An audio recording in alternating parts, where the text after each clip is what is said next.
إن الله لا يغفر أن يشرك به ويغفر ما دون ذلك لمن يشاء ومن يشرك بالله فقد ضل ضلالا بعيدا۔ اللہ کے ہاں بس شرک ہی کی بخشش نہیں ہے، اس کے سوا اور سب کچھ معاف ہو سکتا ہے جسے وہ معاف کرنا چاہے۔ جس نے اللہ کے ساتھ کسی کو شریک ٹھہرایا وہ تو گمراہی میں بہت دور نکل گیا۔ اللہ کے ہاں اس رکوع میں اوپر کے سلسلہ کلام کو جاری رکھتے ہوئے ارشاد ہوا ہے کہ اپنی جاہلیت کے طیش میں آ کر یہ شخص جس راہ کی طرف گیا ہے وہ کیسی راہ ہے، اور صالحین کے گروہ سے الگ ہو کر جن لوگوں کا ساتھ اس نے اختیار کیا ہے وہ کیسے لوگ ہیں۔ إن يدعون من دونه إلا إناثا وإن يدعون إلا شيطانا مريدا۔ وہ اللہ کو چھوڑ کر دیویوں کو معبود بناتے ہیں، وہ اس باغی شیطان کو معبود بناتے ہیں۔ شیطان کو اس معنی میں تو کوئی بھی معبود نہیں بناتا کہ اس کے آگے مراسم پرستش ادا کرتا ہو اور اس کو الوہیت کا درجہ دیتا ہو، البتہ اسے معبود بنانے کی صورت یہ ہے کہ آدمی اپنے نفس کی باغیں شیطان کے ہاتھ میں دے دیتا ہے اور جدھر جدھر وہ چلاتا ہے ادھر چلتا ہے، گویا کہ یہ اس کا بندہ ہے اور وہ اس کا خدا۔ اس سے معلوم ہوا کہ کسی کے احکام کی بے چون و چرا اطاعت اور اندھی پیروی کرنے کا نام بھی عبادت ہے، اور جو شخص اس طرح کی اطاعت کرتا ہے وہ دراصل اس کی عبادت بجا لاتا ہے۔ لعنه اللہ وقال لأتخذن من عبادك نصيبا مفروضا۔ جس کو اللہ نے لعنت زدہ کیا ہے وہ اس شیطان کی اطاعت کر رہے ہیں جس نے اللہ سے کہا تھا کہ میں تیرے بندوں سے ایک مقرر حصہ لے کر رہوں گا، یعنی ان کے اوقات میں، ان کی محنتوں اور کوششوں میں، ان کی قوتوں اور قابلیتوں میں، ان کے مال اور ان کی اولاد میں اپنا حصہ لگاؤں گا اور ان کو فریب دے کر ایسا پرچاؤں گا کہ وہ ان ساری چیزوں کا ایک معتدب حصہ میری راہ میں صرف کریں گے۔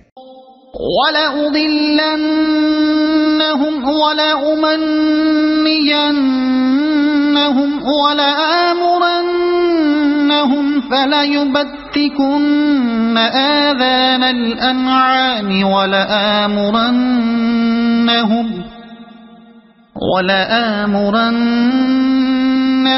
فَلَيُغَيِّرُنَّ خَلْقَ اللَّهِ وَمَن يَتَّخِذِ الشَّيْطَانَ وَلِيًّا مِّن دُونِ اللَّهِ فَقَدْ خَسِرَ خُسْرَانًا مُّبِينًا۔ میں انہیں بہکاؤں گا، میں انہیں آرزوؤں میں الجھاؤں گا، میں انہیں حکم دوں گا اور وہ میرے حکم سے جانوروں کے کان پھاڑیں گے، اور میں انہیں حکم دوں گا اور وہ میرے حکم سے خدائی ساخت میں رد و بدل کریں گے۔ اس شیطان کو جس نے اللہ کی بجائے اپنا ولی اور سرپرست بنا لیا وہ صریح نقصان میں پڑ گیا، اور وہ میرے حکم سے جانوروں کے کان پھاڑیں گے۔ اہل عرب کے توہمات میں سے ایک کی طرف اشارہ ہے۔ ان کے ہاں قاعدہ تھا کہ جب اونٹنی 5 یا 10 بچے جن لیتی تو اس کے کان پھاڑ کر اسے اپنے دیوتا کے نام پر چھوڑ دیتے اور اس سے کام لینا حرام سمجھتے تھے۔ اسی طرح جس اونٹ کے نطفے سے 10 بچے ہو جاتے اسے بھی دیوتا کے نام پر پن کر دیا جاتا تھا، اور کان چیرنا اس بات کی علامت تھا کہ یہ پن کیا ہوا جانور ہے۔ اور وہ میرے حکم سے خدائی ساخت میں رد و بدل کریں گے۔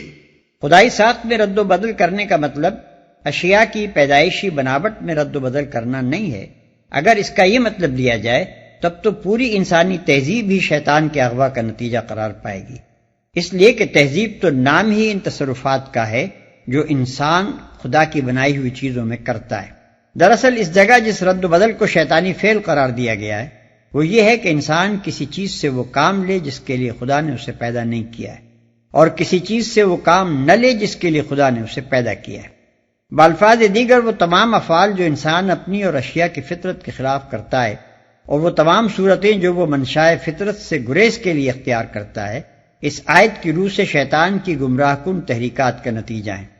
مثلاً عمل قوم لوط، ضبط ولادت، رہبانیت، برہم چرچ، مردوں اور عورتوں کو بانجھ بنانا، مردوں کو خواجہ سرا بنانا، عورتوں کو ان خدمات سے منحرف کرنا جو فطرت نے ان کے سپرد کی ہیں، اور انہیں تمدن کے ان شعبوں میں گھسیٹ لانا جن کے لیے مرد پیدا کیا گیا ہے۔ یہ اور اس طرح کے دوسرے بے شمار افعال جو شیطان کے شاگرد دنیا میں کر رہے ہیں، دراصل یہ معنی رکھتے ہیں کہ یہ لوگ خالق کائنات کے ٹھہرائے ہوئے قوانین کو غلط سمجھتے ہیں اور ان میں اصلاح فرمانا چاہتے ہیں۔ یعدہم ویمنیہم وما یعدہم الشیطان الا غرورا، وہ ان لوگوں سے وعدے کرتا ہے اور انہیں امیدیں دلاتا ہے، مگر شیطان کے سارے وعدے بجز فریب کے اور کچھ نہیں ہیں۔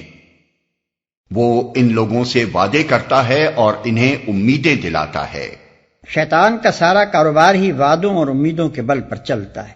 وہ انسان کو انفرادی طور پر یا اجتماعی طور پر جب کسی غلط راستے کی طرف لے جانا چاہتا ہے تو اس کے آگے ایک سبز باغ پیش کر دیتا ہے۔ کسی کو انفرادی لطف و لذت اور کامیابیوں کی امید، کسی کو قومی سربلندیوں کی توقع، کسی کو نوع انسانی کی فلاح و بہبود کا یقین، کسی کو صداقت تک پہنچ جانے کا اطمینان، کسی کو یہ بھروسہ کہ نہ خدا ہے نہ آخرت، بس مر کر مٹی ہو جانا ہے، کسی کو یہ تسلی کہ آخرت ہے بھی تو وہاں کی گرفت سے فلاں کے طفیل اور فلاں کے صدقے میں بچ نکلو گے۔ غرض جو جس وعدے اور جس توقع سے فریب کھا سکتا ہے اس کے سامنے وہی پیش کرتا ہے اور پھانس لیتا ہے۔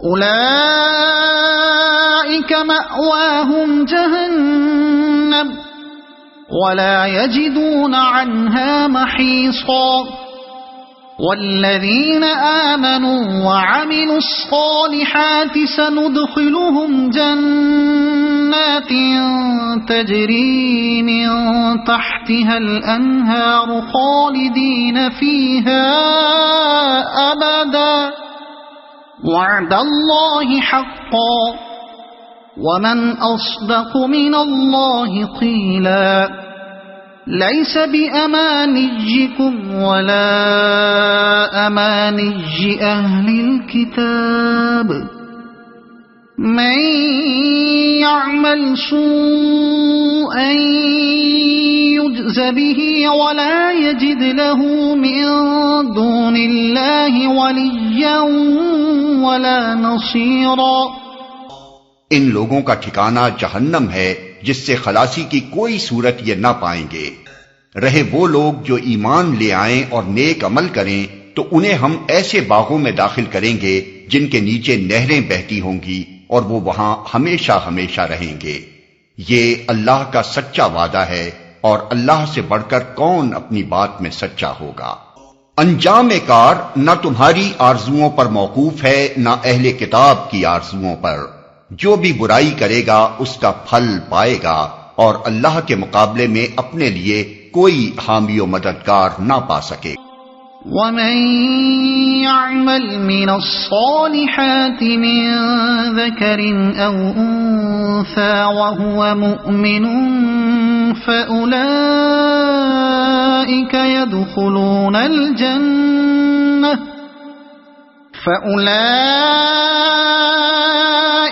يدخلون الجنة ولا يظلمون نقيرا، ومن أحسن دينا ممن أسلم وجهه لله وهو محسن واتبع ملة إبراهيم حنيفا واتخذ الله إبراهيم خليلا۔ اور جو نیک عمل کرے گا خواہ مرد ہو یا عورت بشرطے کہ ہو وہ مومن تو ایسے ہی لوگ جنت میں داخل ہوں گے اور ان کی ذرہ برابر حق تلفی نہ ہونے پائے گی۔ اس شخص سے بہتر اور کس کا طریق زندگی ہو سکتا ہے جس نے اللہ کے آگے سرے تسلیم خم کر دیا اور اپنا رویہ نیک رکھا اور یکسو ہو کر ابراہیم کے طریقے کی پیروی کی، اس ابراہیم کے طریقے کی جسے اللہ نے اپنا دوست بنا لیا تھا۔ وَلِلَّهِ مَا فِي السَّمَاوَاتِ وَمَا فِي الْأَرْضِ وَكَانَ اللَّهُ بِكُلِّ شَيْءٍ مُحِيطًا۔ آسمانوں اور زمین میں جو کچھ ہے اللہ کا ہے اور اللہ ہر چیز پر محیط ہے۔ آسمانوں اور زمین میں جو کچھ ہے اللہ کا ہے۔ یعنی اللہ کے آگے سر تسلیم خم کر دینا اور خود سری و خود مختاری سے باز آ جانا اس لیے بہترین طریقہ ہے کہ یہ حقیقت کے عین مطابق ہے۔ جب اللہ زمین و آسمان کا اور ساری چیزوں کا مالک ہے جو زمین و آسمان میں ہیں، تو انسان کے لیے صحیح رویہ یہی ہے کہ اس کی بندگی و اطاعت پر راضی ہو جائے اور سرکشی چھوڑ دے۔ اور اللہ ہر چیز پر محیط ہے۔ یعنی اگر انسان اللہ کے آگے سر تسلیم خم نہ کرے اور سرکشی سے باز نہ آئے تو وہ اللہ کی گرفت سے بچ کر کہیں بھاگ نہیں سکتا۔ اللہ کی قدرت اس کو ہر طرف سے گھیرے ہوئے۔